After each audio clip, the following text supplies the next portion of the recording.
जय श्री राम बंधुओं, आज हनुमान कथा के 26 नंबर के भाग में आप सभी लोगों का स्वागत है।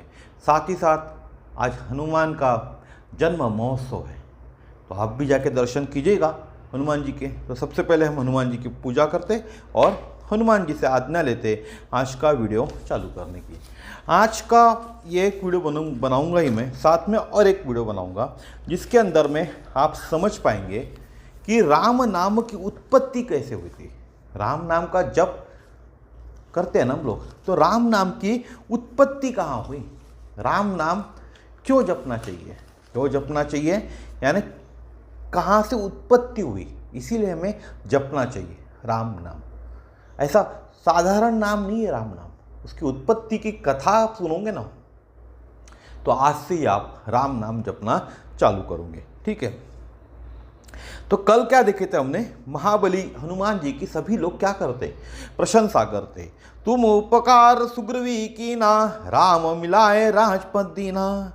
तुम उपकार सुग्रीवी कीना, राम मिलाय राजपद दीना। शास्त्र में सुग्रीव को जीव कहा गया है। शास्त्र क्या बोलता है, सुग्रीव कौन है, जीव है। और जीव के ऊपर सबसे बड़ा उपकार कौन सा है, कोई भी जीव के ऊपर सबसे बड़ा उपकार कौन सा है, जीव के ऊपर सबसे बड़ा उपकार कहा गया है कि जीवात्मा को परमात्मा से मिला देना। हम भी पृथ्वी पर क्या है, जीव है, और जीव पर सबसे बड़ा उपकार क्या है, जीवात्मा को परमात्मा से मिला देना। हम जो जीवात्मा है इसको हम कोई परमात्मा से मिला देता है, तो यह सबसे बड़ा उपकार हम पर होगा। इससे बड़ा और कोई उपकार नहीं है, और यह कार्य केवल श्री हनुमान जी ही करा सकते हैं। जीवात्मा को परमात्मा से मिलाने का काम इस जगत के अंदर में एकमेव हनुमान जी हैं जो यह कर सकते। श्री हनुमान जी ने सुग्रीव को राम जी से भी मिला दिया और राजा भी बनवा दिया। किससे मिलाया, राम जी से मिलवाया। उसके बाद राम जी ने सुग्रीव को राजा बना दिया, भगवान भी मिले सुग्रीव को, और साथ ही साथ भोग मिला। भगवान भी मिले और भोग भी मिला, यह हनुमान जी की विशेषता है। और देवता चित्तन धरी, हनुमत से ही सर्व सुख करई। और देवता चित्तन धरी, हनुमत से ही सर्व सुख करई। सब प्रकार के सुखों को प्रदान करने वाली भगवत प्राप्ति भी और भोगों के ऐश्वर्य की प्राप्ति दोनों एक साथ में विरोधाभासी थे। सुग्रीव को क्या मिला था, सब प्रकार के सुखों को प्रदान करने वाली भगवत प्राप्ति और भोगों को ऐश्वर्य की प्राप्ति, यानी भोगों के ऐश्वर्य की प्राप्ति। भोग भोगने के लिए जो ऐश्वर्य था वह भी सुग्रीव को मिला था, और भगवान स्वयं राम जी सुग्रीव को मिले थे। दोनों एक साथ में विरोधाभासी थे। दोनों चीजें कर एक साथ मिलती है तो क्या है, दोनों में विरोधाभास है ना। दोनों में ऐश्वर्य भी मिल रहा है, भोग भी मिल रहा है, साथ में भगवान भी मिल रहे हैं। ये दोनों क्या है, विरोधाभास है। उन दोनों को प्राप्त कर देना यह हनुमान जी के बस की बात थी, और किसी के बस की बात नहीं है। पहले राम बाद में राज्य, और यह सिद्धांत है कि पहले अगर राम मिल जाएंगे तो राज्य के भोग का जीव दुरुपयोग नहीं कर सकता। पहले क्या मिले सुग्रीव को, राम, बाद में क्या मिला, राज्य। और पहले अगर किसी को राम मिल जाते और बाद में राज्य मिलता है तो सिद्धांत क्या कहता है, अगर राम मिल जाएंगे तो राज्य के भोग का जीव दुरुपयोग नहीं कर सकता, अगर पहले राम मिल जाए। लेकिन सुग्रीव करने लगा, भोग का जीव दुरुपयोग करने लगा। यहां जीव कौन है, यहां सुग्रीव है। राम के मिलने के बाद भी जीवात्मा कभी कभी भोग में राम को बिसार देता है। कभी कभी जीवात्मा भोग में, ऐश्वर्य में राम को बिसार देता है। उसे भी हनुमान जी ही ठीक करते हैं। जो राम को बिसार देता है उसको भी इस दुनिया के अंदर में सिर्फ हनुमान जी एकमेव ऐसे भगवान है जो ठीक कर देते। जब सुग्रीव भोग में डूब गए तब भी हनुमान जी की भूमिका गुरु के रूप में थी। जब सुग्रीव भोग में डूब गए तब हनुमान की भूमिका क्या थी, एक गुरु के रूप में भूमिका थी। यहाँ पवन सुत हृदय बिचारा, राम काज सुग्रीव बिसारा, निकट जाई चरण सिर नावा, चारियु विधि तेहि कही समुझावा। तो हनुमान जी क्या करते? हनुमान जी सब प्रकार से समझाकर जीवात्मा को हरि चरणों में ले आते। हनुमान का काम क्या है? सभी प्रकार से जीवात्मा को समझाना, जो भी प्रकार हो, साम दाम दंड भेद, 4 प्रकार है। साम से समझाएंगे, दंड से समझाएंगे, भेद या काम से। साम काम दंड भेद, यह चारों प्रकार से जीवात्मा को कौन समझाते? हनुमान जी समझाते और भगवान के चरणों में ले आ जाते। यही क्या है? सबसे बड़ा उपकार है उस जीवात्मा के ऊपर में, क्योंकि जीवात्मा को परमात्मा से मिला देते हनुमान जी। भोग वासना में डूबा हुआ जीव भगवान के चरणों में पहुंच जाए तो इससे बड़ा और क्या उपकार हो सकता है? अगर हम भोग में डूबे हुए, हम तो वैसे भी भोग में डूबे, वासना में डूबे हुए, और अगर हनुमान जी हमें भगवान के चरणों में पहुंचा दे तो ये हम पे उपकार हुआ क्या नहीं हुआ? आप ही बताइए। पहले हमारे पास धन वैभव जाए, तब तीर्थ में जाएंगे, तब संतों की सेवा करेंगे, तब मंदिरों का दर्शन करेंगे, तब भजन पाठ करेंगे, और इसी में सारा जीवन डूब जाता है। और हम कैसे? पहले हम क्या सोचते? हमारे पास धन तो आए, हमारे पास तो वैभव आए। क्या चाहिए हमको? सबसे पहले भगवान से पहले हमको क्या चाहिए? धन चाहिए और वैभव चाहिए। जब धन आएगा, जब वैभव आएगा, तभी हम तीर्थ यात्रा करेंगे, तभी हम संतों की सेवा करेंगे, तभी हम मंदिरों का दर्शन करेंगे, तभी हम भजन करेंगे, तभी हम पाठ करेंगे, और इसी में सारा जीवन डूब जाता है, क्योंकि धन कभी हमारे पास आता ही नहीं है। जो आता है वो हमारे लिए ही पर्याप्त नहीं होता, क्योंकि हमारे खुद के खर्चे इतने होते कि हमारे को समय ही नहीं मिलता बाकी चीज़ों के लिए। इसीलिए ज़्यादातर लोग क्या कहते हैं कि पहले धन तो आए तो सारी सेवा करें। तो हम लोग क्या कहते हैं? हमारे पास धन ही नहीं है तो ये सेवा हम कैसे करें? हम तीर्थ यात्रा पे कैसे जाए? हम साधु संत की सेवा कैसे करें? हम लोगों को भोजन अन्नदान कैसे करें? हम भजन कैसे करें? क्योंकि भजनी मंडल भी तो आजकल बहुत पैसा लेते हैं। रामचरितमानस का पाठ करने वाले भी आजकल 20-21 हज़ार रुपये ले जाते हैं। भाई वो भी 20-21 जन आते हैं ना, उनका भी तो पेट रामचरितमानस गाकर ही भरता है ना। दक्षिणा के रूप में तो पैसे लेंगे। हम क्या बोलते हैं? हमारे पास 21 हज़ार नहीं है रामचरित का पाठ करने के लिए। रामचरितमानस का पाठ करने के लिए 21 हज़ार रुपये नहीं है, लेकिन 21 हज़ार रुपये की एक मोबाइल लेने के लिए पैसे हमारे पास जरूर होते हैं। लेकिन रामचरितमानस का पाठ करने के लिए 21 हज़ार रुपये हमारे पास नहीं होते, और इसी में क्या हो जाता है? हमारा सारा जीवन डूब जाता है। न इधर के रहते न उधर के।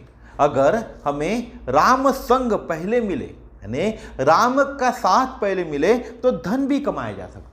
किसका साथ चाहिए हमको? पहले राम का। और धन का सदुपयोग भी किया जा सकता है। अगर राम का साथ मिल जाए तो धन अर्जित कर सकते और उस धन का सदुपयोग भी कर सकते। अगर सीधे धन कमाया तो धन ही डुबा देता है। राम का साथ नहीं लिया और डायरेक्ट सीधे धन कमा लिया तो धन ही हमें डुबा देता है, अर्थ ही अनर्थ कराता है। स्वामी रामकृष्ण परमहंस बहुत अच्छा उदाहरण देते। इसके ऊपर में स्वामी रामकृष्ण परमहंस एक उदाहरण देते और बहुत सुंदर उदाहरण देते। क्या कहते? देखो भाई, जगत में रहते हो, रहना तो जगत में, जगत को छोड़ा तो नहीं जा सकता। ये जो जगत है ना, इसको छोड़ा नहीं जा सकता, रहना तो इसी जगत में है, पर कैसे रहना? रामकृष्ण कहते हैं कि इसी जगत में रहना है, जगत को छोड़ा नहीं जा सकता, तो कैसे रहना? जैसे कटहल के साथ व्यवहार करते हो ऐसे ही रहना। कटहल, जिसको मराठी में फणस कहते हैं, कटहल का नाम आपने सुना होगा। तो कटहल का साग बनाने वाले थोड़ी चतुराई करते, पहले हाथों में तेल लगाते, फिर कटहल को काटते। हम में से बहुत से लोगों को कटहल काटना आता नहीं, लेकिन आप मार्केट में जाते होंगे, देखते होंगे कटहल काटने वाले जो सब्जी वाले हैं पहले हाथों को तेल लगाते और बाद में ही कटहल काटते। अगर तेल नहीं लगाया तो इसका दूध हाथों पर चिपक जाता है और वह आसानी से छूटता भी नहीं, और यदि तेल लगा ले तो फिर कटहल से कोई इन्फेक्शन नहीं होता। तो संसार क्या है? संसार भी कटहल की तरह ही है, इसको काट कर हल किया जाता है। ये जो संसार है जहां हम रह रहे हैं, यह भी कैसे है? कटहल की तरह है, इसको काट कर हल किया जाता है। हम लोग चाट कर हल करना चाहते हैं। हम लोग कैसा करना चाहते हैं संसार को हल? चाट कर। संसार के प्रत्येक स्वाद को चाटते, फिर समस्याओं का हल करना चाहते हैं। हम क्या करते? जितनी भी संसार के स्वाद है उनको हम पहले चाटते, चखते और फिर समस्याओं का हल करना चाहते, पर इसको काट कर हल करना चाहिए। और इसका जो दूध है वह अपने अपने हाथों पर न चिपके, इसके लिए पहले श्रद्धा का तेल लगाना चाहिए। अगर श्रद्धा, प्रेम, स्नेह का तेल लगा लो तो फिर कटहल रूपी संसार का प्रभाव आएगा ही नहीं। कितना सुंदर उदाहरण दिया रामकृष्ण परमहंस ने। पहले भगवान से मिलिए, भोगी की ओर बाद में जाइए। क्या कहना है? पहले किससे मिलना है हमको? पहले भगवान से मिलो भैया, भोगी की ओर बाद में जाइए। भोग तो बाद में आप भोग सकते हो, हम भोगों को पहले मिलते और भगवान की ओर बुढ़ापा में जाना चाहते हैं। आप में से ऐसे कितने लोग होंगे, मेरे को पकड़कर बात करूं मैं, कितने लोग होंगे जो जवानी में भगवान की ओर जाते हैं? 99% लोग भगवान की ओर बुढ़ापे में जाना चाहते। घर के लोग भी यही कहते, या हम भी यही कहते, अभी हम भगवान के भजन करने के लिए बूढ़े नहीं हुए, ये बुढ़ापे का कार्य है, अभी तो हम जवान हैं। हम भी तो यही कहते ना, संसार में हर कोई यही कहता है। विश्वामित्र जब आए तो राम लक्ष्मण को मांगने आए। विश्वामित्र जब आए थे दशरथ जी के पास तो किसको मांगने आए थे? राम लक्ष्मण को। और ये बुढ़ापे के ऊपर में विश्वामित्र का एक बहुत अच्छा उदाहरण है, ठीक है। अनुज समेत देहु रघुनाथा, निशिचर वध में होब सना था। तो दशरथ जी ने कहा मुझे ले चलो, मेरी सेना ले चलो, राम को देते नहीं बनता। जब विश्वामित्र ने राम लक्ष्मण को मांगा दशरथ जी को, तो दशरथ जी ने कहा मुझे ले चलो, मेरी सेना को ले चलो, राम को देते नहीं बनता। तो विश्वामित्र ने कहा राजन, भगवान पर मुरझाया हुआ पुष्प नहीं चढ़ाया जाता। दशरथ कौन थे? मुरझाए हुए पुष्प। विश्वामित्र क्या कहते? भगवान पर मुरझाया हुआ पुष्प चढ़ाया नहीं जाता, भगवान पर खिला हुआ पुष्प चढ़ाया जाता है। और हमारे जीवन की क्या है? रचना बदल गई। विश्वामित्र कह रहे हैं कि भगवान पर मुरझाया हुआ पुष्प चढ़ाया नहीं जाता राजन, भगवान पर खिलता हुआ ही पुष्प चढ़ाया जाता है। और हमारे जीवन की रचना बदल गई। हम खिली हुई जवानी को भोगों को समर्पित करते और मुरझाए हुए बुढ़ापे को भगवान की ओर ले जाते हैं।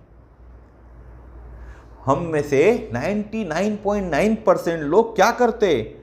जवानी को भोगों को समर्पित करते। हमारी जो जवानी थी उसको हमने कहाँ समर्पित कर दिया? भोगों को। और मुरझाए हुए बुढ़ापे को भगवान की ओर हम ले जाते हैं।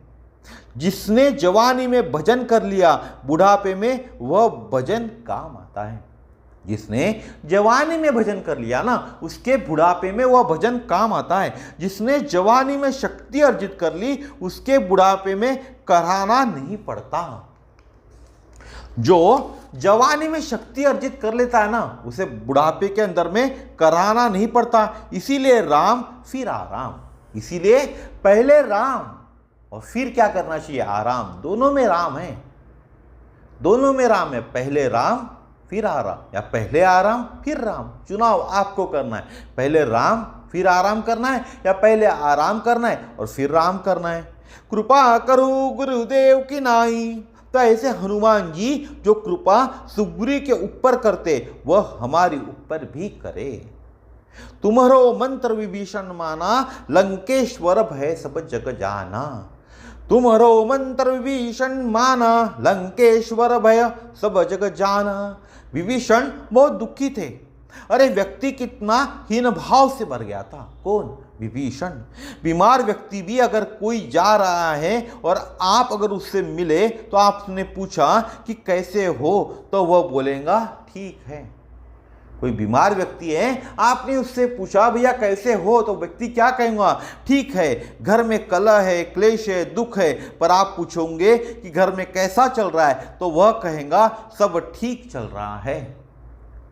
किसी के घर में कलह चल रहा है, क्लेश है, दुख है, पर आपने पूछा कैसा चल रहा है भाई घर द्वार, तो क्या कहेगा वो, ठीक ठाक है, ठीक चल रहा है। एक सामान्य व्यक्ति भी अपने रोने का दुखड़ा रोता नहीं। सामान्य से सामान्य व्यक्ति भी अपने रोने का दुखड़ा रोता नहीं। लेकिन विभीषण जैसा व्यक्ति, हनुमान जी ने जब पूछा कैसे हो विभीषण, तो क्या बोलता है, अरे भाई क्या बताए। जब हनुमान जी पूछते विभीषण को कैसे हो, तो विभीषण क्या बोलता है, अरे भाई क्या बताए। और ऐसे लोग आपको भी मिलते होंगे। आप जब किसी को पूछते हो कैसे हो, तो क्या कहता है, अरे भाई क्या बताए। तो वो कौन है, वह विभीषण है। वह कौन है, विभीषण है। जहां आपको ऐसा जवाब मिला तो समझ लेना आपके सामने विभीषण खड़ा है। सुनहु पवन सुत रहनी हमारी, जीमी दसनहि बहु जीव बिचारी। ये रावण के कैबिनेट के सबसे बड़े मंत्री थे विभीषण, स्वर्ण भवन में रहने वाले, और यह भी अपने को बेचारगी के श्रेणी में ले आए। इतना हीन भाव से भरा हुआ था विभीषण। कौन, विभीषण। हनुमान जी ने कहा तुम्हारे ऊपर प्रभु की बड़ी कृपा है। विभीषण बोले दांतों के बीच में जीभ, अरे यही कृपा है क्या। जब हनुमान जी ने विभीषण को कहा तुम्हारे ऊपर प्रभु यानी श्री राम की बहुत कृपा है, विभीषण क्या बोलते, ये जो दांत है उसके बीच के अंदर जो जीभ होती है ना, क्या यही कृपा है। हनुमान जी ने कहा जिसको तुमने कष्ट समझा है वह कष्ट नहीं है, वह परमात्मा की कृपा है। हनुमान कहते हैं जिसको तुमने कष्ट समझा विभीषण, वह कष्ट नहीं है विभीषण, वह परमात्मा की कृपा है विभीषण। अरे पुष्प तो कांटों में ही खिला करते हैं, अगर कांटे न हो तो पुष्प की भी शोभा नहीं होगी और न वह सुरक्षित रहेंगे। पुष्प अगर कांटों में नहीं खिलेंगे ना तो सुरक्षित नहीं रहेंगे विभीषण। कौन कहते, हनुमान कहते विभीषण से। लेकिन तुमने कांटे तो देख लिए, पर कांटों के बीच में हंसता मुस्कुराता सुगंध से भरा हुआ पुष्प नहीं देखा। जीवन में यदि कष्ट नहीं आएगा तो आनंद का स्वाद भी आपको ठीक से नहीं मिलेगा। अगर आप सोचते हो कि आपके जीवन में कभी कष्ट ही नहीं आए तो क्या होगा। अगर आपके जीवन में कष्ट नहीं आया ना तो आपको आनंद का स्वाद भी नहीं मिलेगा। अगर रात नहीं होगी तो विश्राम कैसे करोगे, सोचिए जरा। अगर रात नहीं होगी तो विश्राम कैसे करोगे। आप सोचे कि 24 घंटे दिन ही होता तो मनुष्य की दशा क्या हो जाएंगी, पागल बन जाएगा मनुष्य, पागल। यह तो भगवान की कृपा है जिसे तुम कष्ट समझ रहे हो। हीन भाव में डूबे हुए विभीषण को मंत्र दे दिया हनुमान जी ने, जीवन बेचारगी का नहीं चाहिए।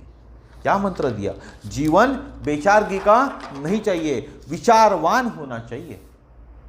आपका जीवन, मेरा जीवन बेचारगी का नहीं चाहिए। कैसा होना चाहिए हमारा जीवन, विचारवान होना चाहिए। इसीलिए हनुमान जी जो भी करते हैं पहले विचार करते और बाद में कार्य करते। आज हनुमान जी यह एहसास विभीषण को करा रहे हैं कि तुम मोह के भाई नहीं हो, तुम तो महात्मा के भाई हो। क्या कहते हैं हनुमान विभीषण को, तुम मोह के भाई नहीं हो विभीषण, तुम तो महात्मा के भाई हो।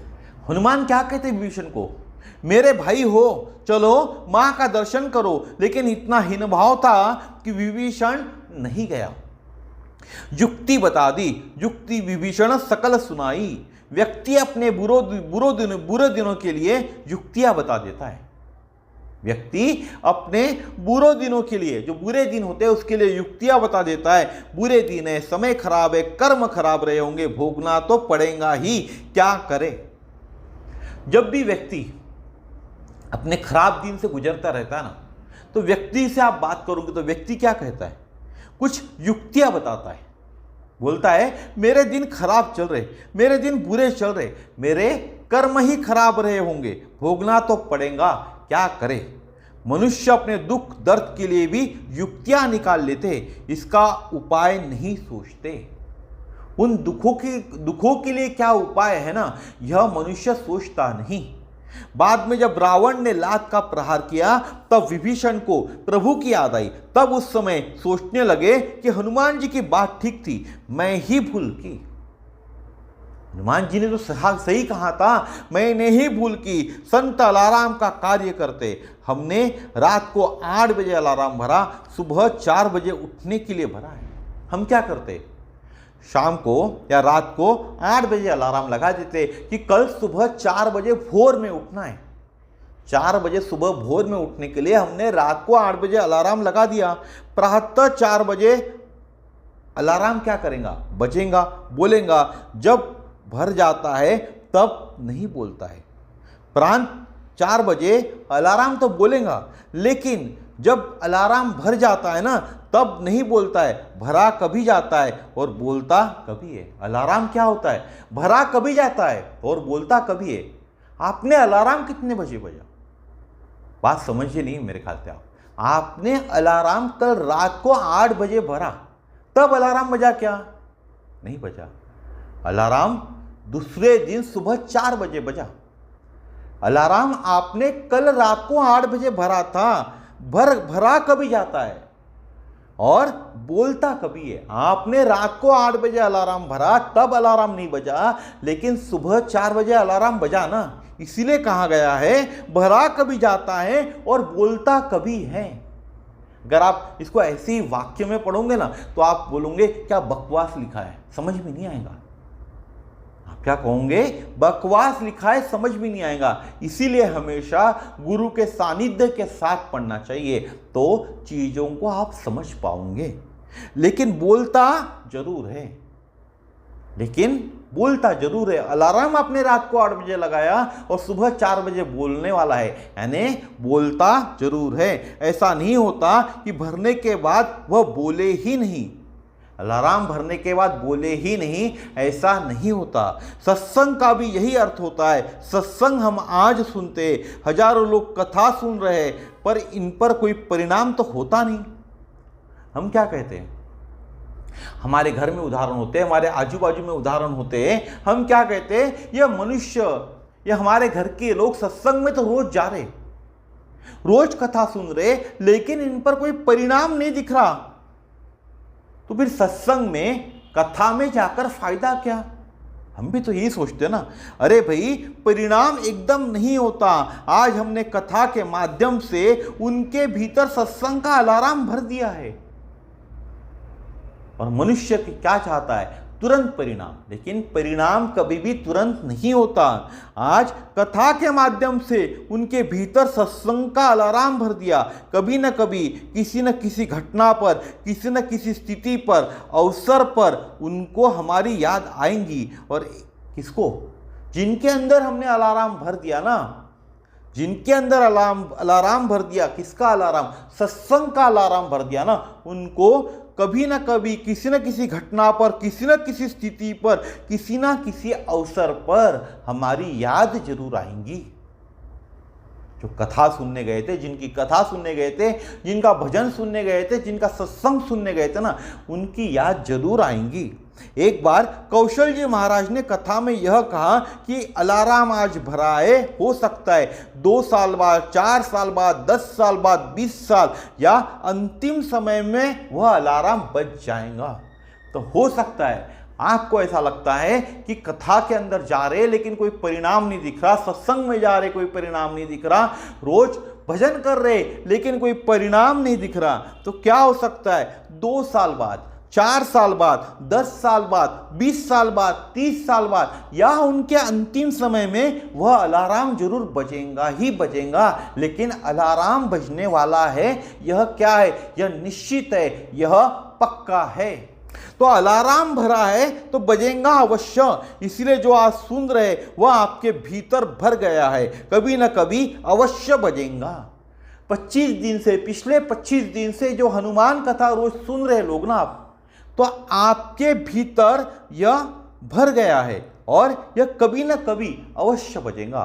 ये जो हनुमान कथा रूपी अलार्म है ना, यह आपके भीतर भर गया है और यह अलार्म कभी ना कभी अवश्य बजेगा। हनुमान जी विभीषण को मंत्र का अलार्म भर आए थे। हनुमान ने क्या किया? विभीषण के अंदर मंत्र का अलार्म भर दिया था। विभीषण उस समय नहीं गए, हो सकता है युक्ति से उन्होंने अलार्म के ऊपर हाथ धर दिया हो। हम भी तो रख देते ना अलार्म के ऊपर हाथ, युक्ति से। इसी को क्या कहते हैं? युक्ति कहते हैं। लेकिन जब जोर का थपका मारते हो तो अलार्म बजने लगता है। मारो ना ऐसा थपका तो अलार्म बजता कि नहीं बजता? बजता है। तो भरी सभा में रावण ने विभीषण की घड़ी को लात मारी। उस समय क्या याद आई विभीषण को? रामु सत्य संकल्प, रामु सत्य संकल्प, प्रभु सभा काल बस तोरी, मैं रघुबीर शरण अब जाऊं देहु जनी खोरी। क्या याद आई? रामु सत्य संकल्प, प्रभु सभा काल बस तोरी, मैं रघुबीर शरण अब जाऊं देहु जनी खोरी। मैं रावण की सभा को छोड़कर राम की शरण में जाऊंगा। किसने कहा? विभीषण ने कहा। जब रावण ने लात मारी तब विभीषण ने क्या कहा? मैं रावण की सभा को छोड़कर राम की शरण में जाऊंगा। तुम्हारो मंत्र विभीषण माना, लंकेश्वर भय सब जग जाना। तुम्हारो मंत्र विभीषण माना, लंकेश्वर भय सब जग जाना। हनुमान जी के मंत्र ने पापेश्वर की लात खाने वाले को भी लंकेश्वर बना दिया। किसका मंत्र था? हनुमान जी का मंत्र। और पापेश्वर की लात यानी रावण की लात खाने पर भी लंकेश्वर बना दिया। श्री हनुमान जी की कृपा है, यह हनुमान जी की महिमा है। और आगे का दर्शन हम सब लोगों के काम का है। आगे की बात हम सब लोगों के काम की बात है। प्रभु मुद्रिका मेली मुखमाही, जलधि लांदी गए अचरज नाही। प्रभु मुद्रिका मेली मुखमाही, जलधि लांदी गए अचरज नाही। ये जो चौपाई है इसका मर्म समझने के लिए ये एक प्रसंग है। प्रभु सागर के किनारे पर क्या है? विराजमान है। प्रभु श्री राम सागर के किनारे विराजमान है। गंभीर गहरा समुद्र हिलोरे मार रहा है। भगवान चिंता में डूबे हैं कि सागर कैसे पार हो। भगवान ने सुग्रीव जी से और विभीषण जी से प्रश्न किया। सुन कपीस लंकापति वीरा, के ही विधि तरिय जलधि गंभीरा। संकुल मकर उरग झस जाति, अधि अगाध दुस्तर सब भाती। प्रभु ने किससे प्रश्न किया? सुग्रीव और विभीषण से। यह प्रश्न प्रभु के श्री मुख से आया है। सबके उत्तर अपनी अपनी मति के अनुसार थे। सब ने, जितने भी लोग थे, उन्होंने अपने अपने उत्तर उनके मति के अनुसार दिए, उनके बुद्धि के अनुसार दिए। श्री हनुमान जी का जो उत्तर आया वह सबको प्रेरणा देने वाला था। जितने भी लोगों ने उत्तर दिए ना, उनसे भी अच्छा उत्तर हनुमान जी ने दिया। और हनुमान जी का उत्तर सबको प्रेरणा देने वाला था। हनुमान जी ने कहा, प्रभु चिंता क्यों करते हो, कैसे पार होऊंगा। प्रभु चिंता मत करो, कैसे पार होऊंगा। यह था सागर की। प्रभु मुद्रिका मेली मुखमाही, जलधि लांदी गए अचरज नाही। नाम लेते भव सिंधु सुखाई, करहु विचार सृजन मन माही। बचपन में हनुमान जी ने सूर्य को अपने मुख में रख लिया था और आज मुद्रिका को मुख में रखा है। बचपन में सूर्य को मुख में रख लिया था, आपने यह कथा जरूर सुनी होगी। और आज राम मुद्रिका को, प्रभु की मुद्रिका को हनुमान ने अपने मुंह में रख लिया। यह सिद्धांत है कि जो सूर्य को मुख में रखेगा वह भी मुद्रिका को भी मुख में रख सकता है। सूर्य कैसा है? सूर्य ज्ञान का प्रतीक है। जो ज्ञान का भूखा है, सुना होगा ना, जन्म लेते ही पहले दिन भूख लगी। जो ज्ञान का भूखा है ना, उसको जन्म लेते ही पहले दिन क्या लगी? भूख लगी। जिसको जन्म से ज्ञान की भूख जगी है, हमको बुढ़ापे में ज्ञान की भूख जागती है। हनुमान जी को जन्म लेते ही ज्ञान की भूख लग गई थी, लेकिन हम कैसे? हमको बुढ़ापे में ज्ञान की भूख जागती है। और जागती है कि नहीं, जागती है भी कि नहीं। सवाल ये उठता है कि जागती है भी कि नहीं। कुछ लोग ऐसे होंगे जिनकी भूख, ज्ञान की भूख बुढ़ापे में जागती है, और कुछ लोग ऐसे हैं जिनकी भूख बुढ़ापे में भी जागती नहीं। किसकी? ज्ञान की भूख। भगवान जाने, जिसको जन्म से ज्ञान की भूख होंगी वही अपने मुख में श्री राम नाम की मुद्रिका को डालेगा। भगवान जाने, प्रभु जाने, जिसको जन्म से ज्ञान की भूख होगी वही अपने मुख में श्री राम नाम की मुद्रिका को डालेगा। राम नाम कौन लेगा? राम नाम आज हर कोई नहीं लेता। इतना सरल नाम है, 2 अक्षर का नाम है, राम राम राम राम राम। यह नाम लेना है, राम राम राम। प्रभु क्या कहते? भगवान जाने किसको जन्म से ज्ञान की भूख होगी। भगवान जानते हैं, सिर्फ भगवान ही जानते किसको जन्म से, पैदा होते ही ज्ञान की भूख थी, वही अपने मुख में श्री राम नाम की मुद्रिका को डालेगा। वही व्यक्ति राम नाम का जाप करता होगा, वही व्यक्ति राम राम राम इस मंत्र का जाप करता होगा। मुद्रिका को मुख में रखने का अर्थ है कि मुद्रिका में जो लिखा गया था वह मुख में रखा गया।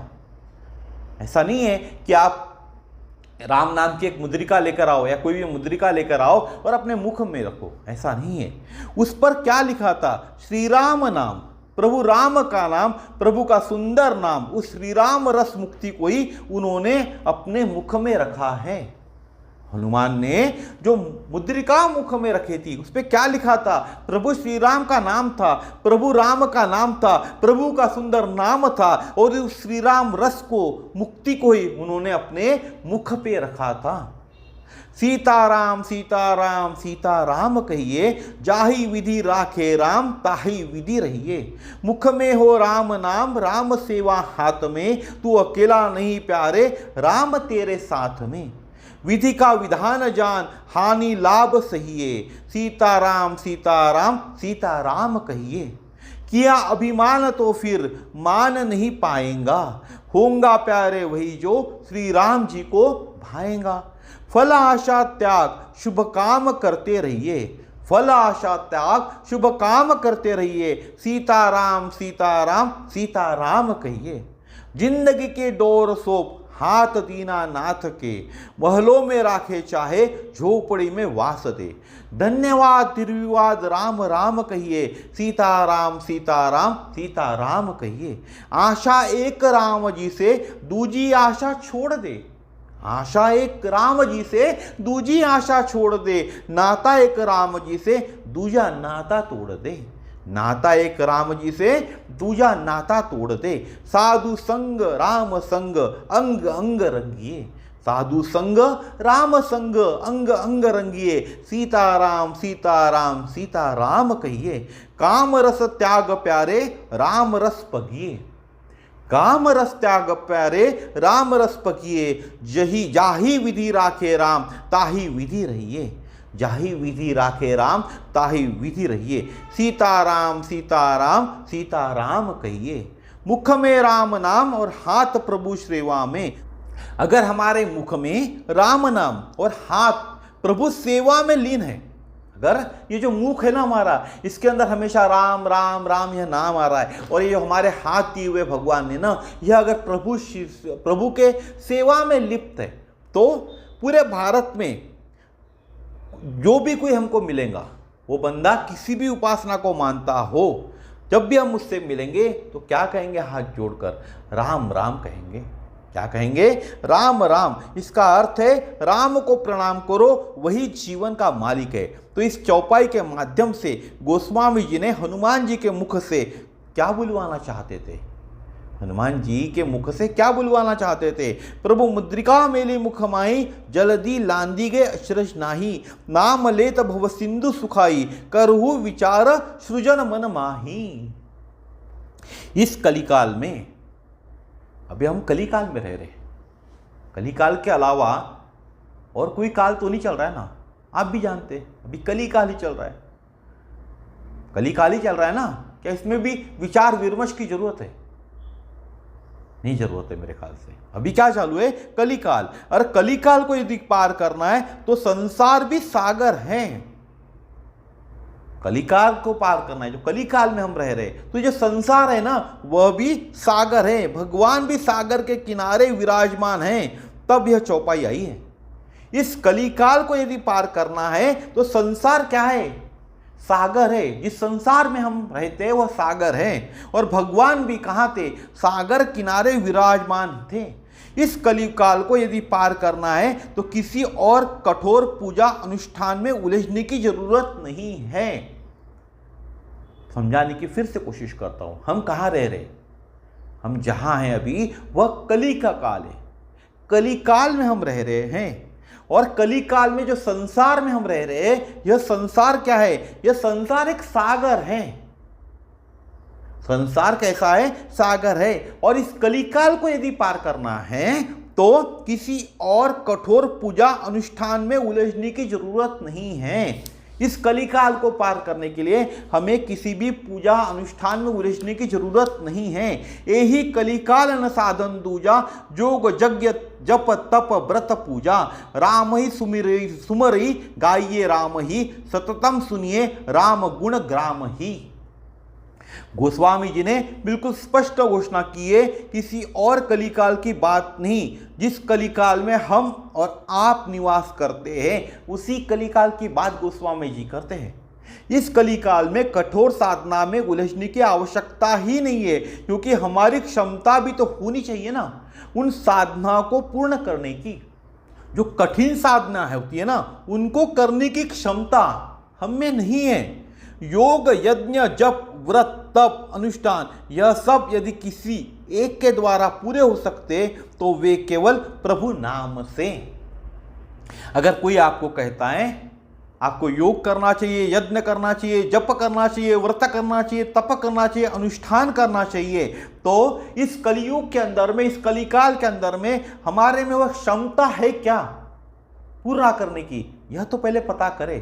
हम में वह क्षमता नहीं है।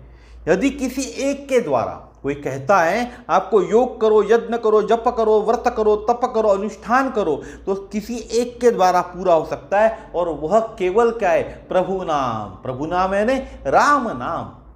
सिर्फ प्रभु नाम बोलिए तो ही यह सब पूर्ण हो जाएगा। योग का भी यदि नाम लोगे तो भी भगवान से जुड़ना होगा ही। योग का भी आपने नाम लिया ना तो भी आपको भगवान से जुड़ना होगा। जिसका नाम लेते उसकी छवि, उसकी मूर्ति, उसका स्वरूप, उसका स्वभाव ध्यान में आता है। अगर आप राम का नाम लेते तो उनकी छवि लेकर देखिए, एक दिन में नहीं होगा, प्रैक्टिस कीजिए। राम नाम लेने की अगर आप प्रैक्टिस करोगे, लोगे रोज नाम, तो उनकी छवि, उनकी मूर्ति, उनका क्या स्वरूप था, उनका क्या स्वभाव था, यह आप जब ध्यान करोगे राम नाम का तो ध्यान में आएगा। योग भी नाम जपे, यज्ञ भी नाम जपे, जप भी नाम जपे। जप करना राम राम राम राम, श्री राम जय राम जय जय राम, श्री राम जय राम जय जय राम, क्या है ये? नाम जपे। आप लेते चले जा रहे। व्रत भी है, चूंकि नियम है कि लेना ही है। क्या है? व्रत भी है, और इसका नियम क्या है? लेना ही है। नाम द्वारा ही प्रभु की पूजा भी हो रही है। ये जो हम नाम ले रहे हैं ना, इसी के द्वारा पूजा हो रही है प्रभु की। यह जो सारे के सारे साधन साधना के अंग है, योग यज्ञ जप तप पूजा अनुष्ठान आदि सब एक राम नाम से, राम नाम में ही समाहित है।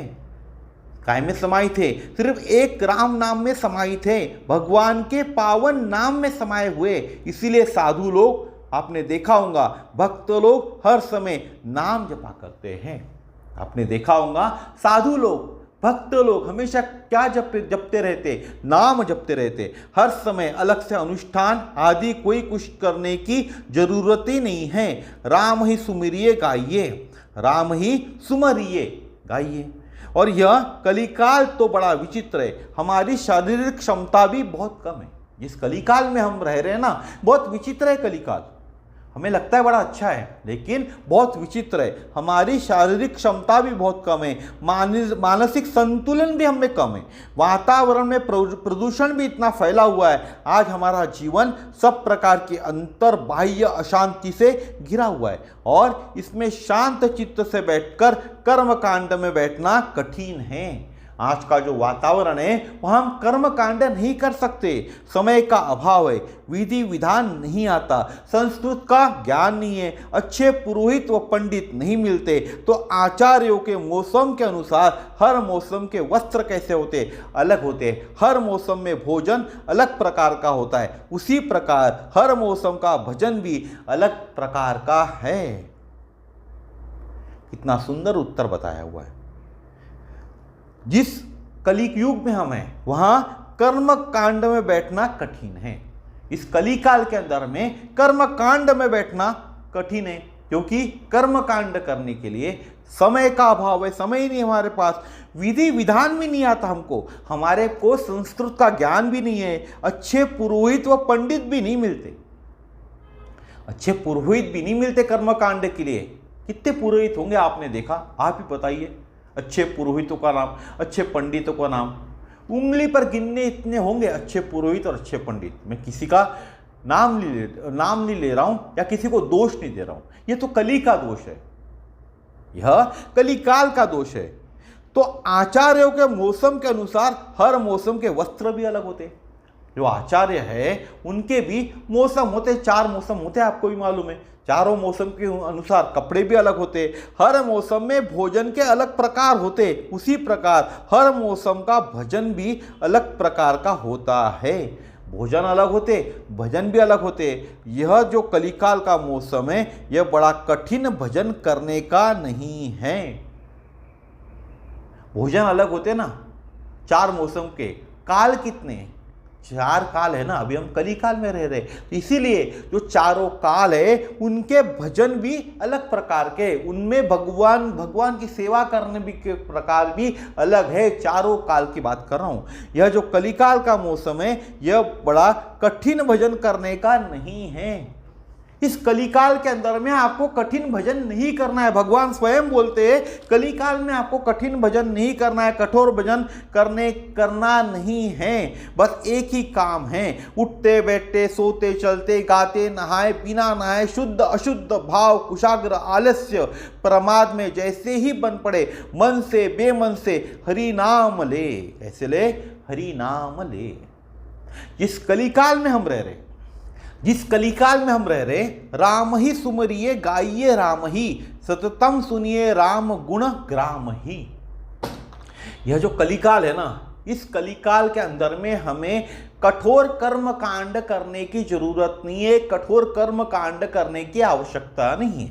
जैसे मौसम बदलते तो मौसम बदलने के अनुसार हम हमारे कपड़े बदलते, मौसम बदलने के अनुसार हम अपने कपड़े बदलते। और इस कलिकाल के अंदर में हमारे पास समय नहीं है, हमको विधि विधान नहीं आता, हमको संस्कृत का ज्ञान नहीं है, हमको अच्छे पुरोहित नहीं मिलते, पंडित भी नहीं मिलते, अच्छे पुरोहित नहीं मिलते, अच्छे पंडित नहीं मिलते।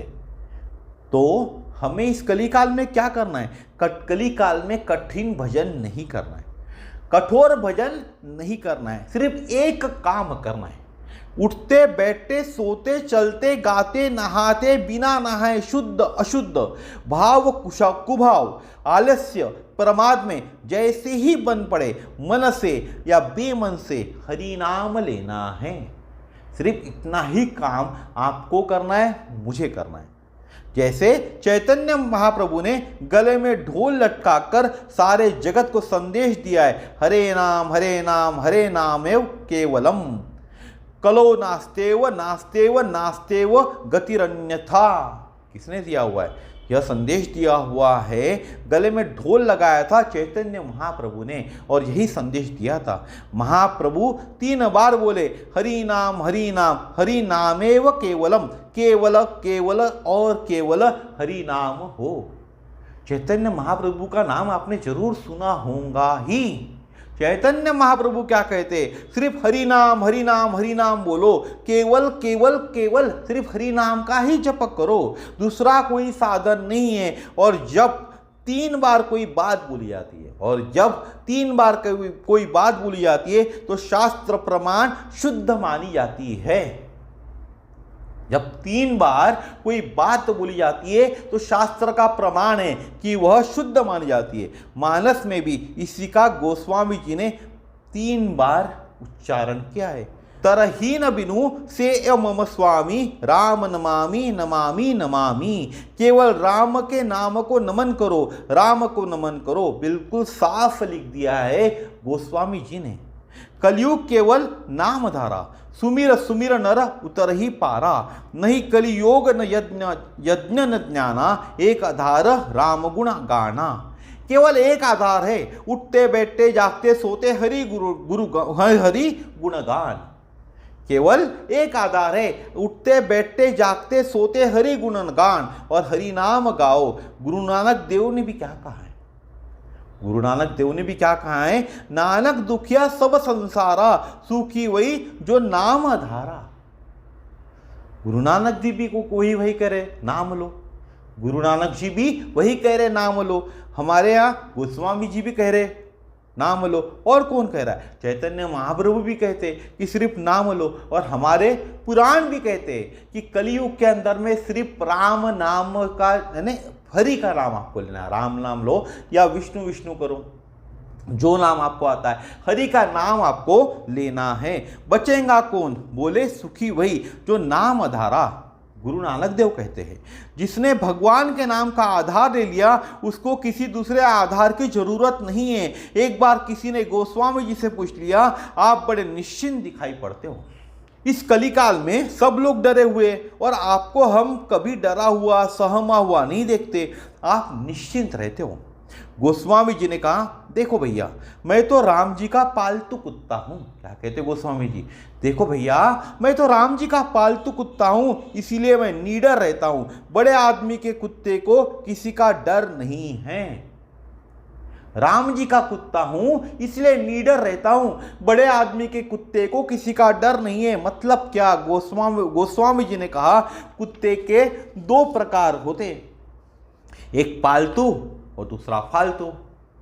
कुत्ते के दो प्रकार होते, गोस्वामी जी कहते, एक पालतू होता है, एक फालतू होता है, और दोनों के साथ अलग अलग प्रकार का व्यवहार होता है। पालतू को कोई छेड़ता नहीं और फालतू को कोई छोड़ता नहीं। जो पालतू कुत्ता है उसे कोई छेड़ने की कोशिश नहीं करता, और जो फालतू है उसे कोई छोड़ता नहीं है। जब देखो फालतू कुत्ते पर डंडा पड़ेगा, डांट पड़ेगी, पालतू को कोई कुछ बोलता ही नहीं है। पहचान क्या है कि यह पालतू है या फालतू है, यही पहचान है।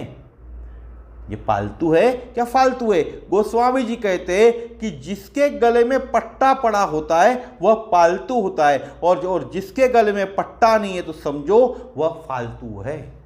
जिसके गले में पट्टा पड़ा है वह कैसा है?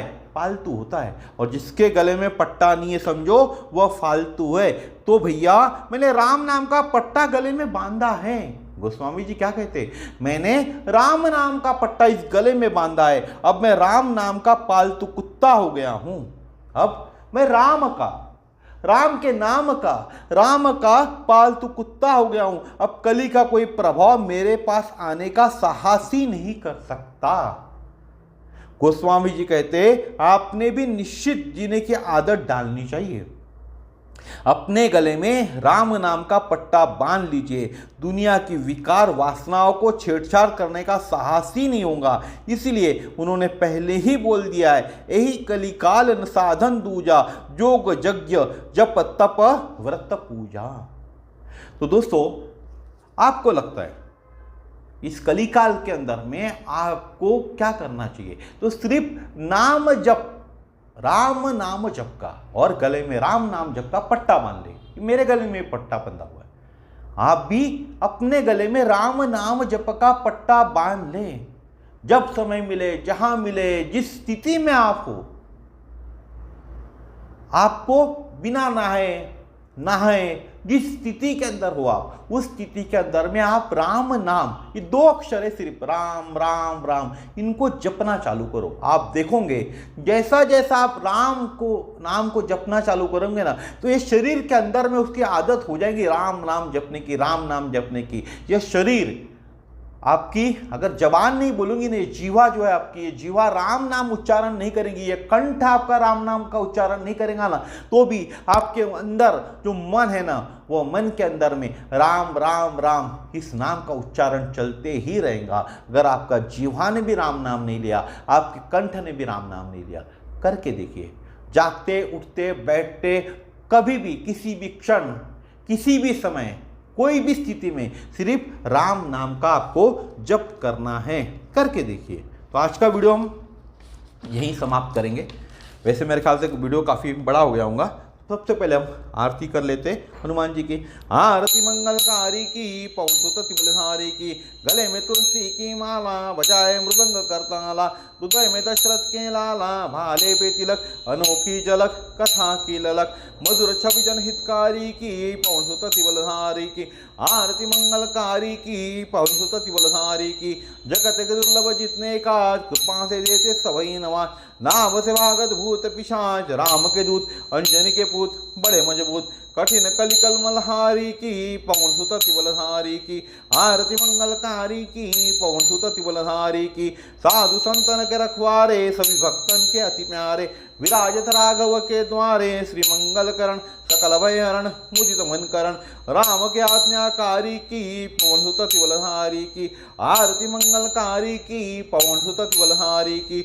आरती सब जन मिल गावे, कृपा तब हनुमत की पावे, मनोरथ पूर्ण हो जावे, दयानिधि नाम सकल गुण धाम, ज्ञान की खान, अष्ट सिद्धि नवधिकारी की, पवन सुत तिबलधारी की। आरती मंगलकारी की, पवन सुत तिबलधारी की। बोलिए श्री हनुमान जी महाराज की जय, श्री गुरुदेव भगवान की जय। हरे राम राम राम हरे हरे, हरे कृष्ण कृष्ण कृष्ण हरे हरे, हरे राम राम राम हरे हरे, हरे कृष्ण कृष्ण कृष्ण हरे हरे।